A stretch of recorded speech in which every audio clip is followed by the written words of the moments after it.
"No, not today," said the surly, armed French police officer standing just outside of the United Nations Oceans Conference in Nice.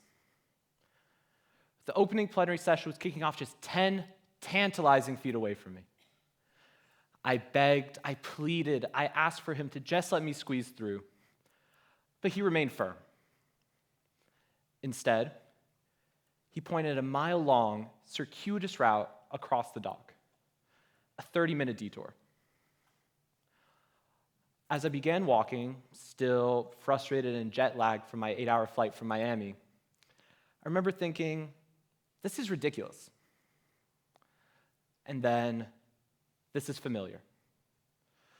Because this had not been the first time that I had been told, whether explicitly or not, you don't belong in that room.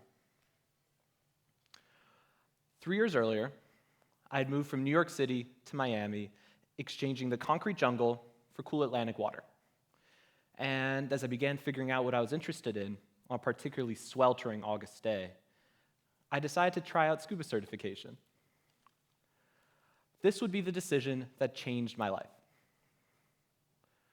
2 weeks later, I was ready to jump off of the dive boat into the cool Atlantic water. As I jumped, and as the bubbles dissipated, I remember catching my first glimpse of huge boulders, schools of fish swimming in perfect synchrony, and every shade of the rainbow. This was my first time feeling truly small, in a good way. However, as I was enjoying the serenity, I also remember being concerned, because all around me, I could see white reefs and dead reefs. So back on land, I began researching. And as it turns out, 50% of the world's coral reef tract has been lost since the 1950s. And if nothing is done, up to 90% could be lost by 2050. Underwater, this statistic stopped being abstract, became real. I just couldn't shake this question. If more of my friends and my peers could see, and I mean really see, what I had underwater, would they be as motivated as I now felt? That question turned into Students for Coral Preservation. Students for Coral was founded on an idea: to give my friends the same experience that I had underwater.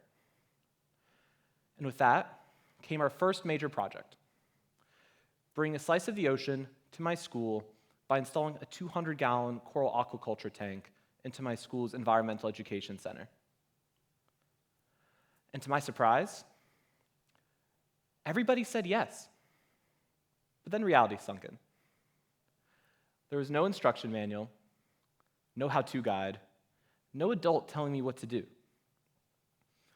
This was my first real lesson in having a voice: that people will happily tell you you're allowed to engage, but they rarely tell you how. I knew how to dive. I knew how to care. I did not know how to grow coral. What does coral eat? How salty should the water be? What is a protein skimmer, and why does it sound so important? So I taught myself.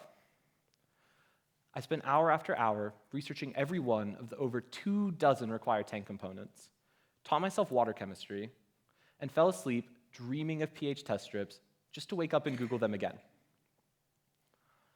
And after months and months of preparation, the tank finally arrived. However, as we were lifting this 1-ton behemoth onto its pedestal, one of our installer suction cups failed, and the tank crashed onto the ground.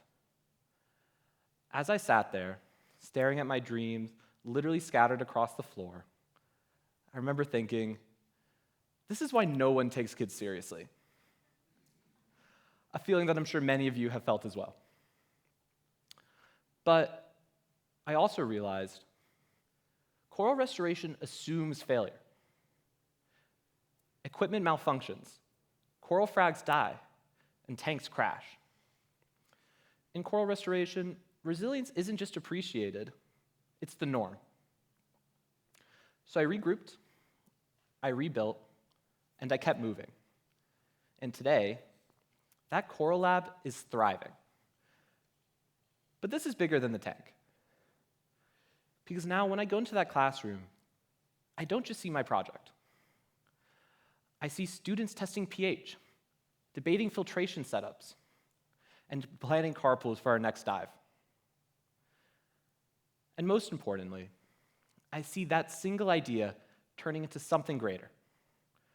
Over $40,000 in funding for environmental education, dive trips and advocacy opportunities, participation in the Reef Florida Symposium and the Capitol Hill Ocean Week, and most meaningfully, meaningful conservation work being done at home and abroad with international partners, which is how I ended up at that dock in Nice. But this is where the story stops being about coral. Because the biggest disservice done to young people is being told, you'll have a voice someday. Someday. After the degree, after the job, after someone older approves. But the truth is, having a voice doesn't require approval. It requires courage and dedication. We live in a world where our problems don't come with how-to guides. Take political polarization, climate change, technology changing faster than we're able to understand it. Young people waiting to feel ready, while might seem safe, only discounts the meaningful contributions they're already ready to make.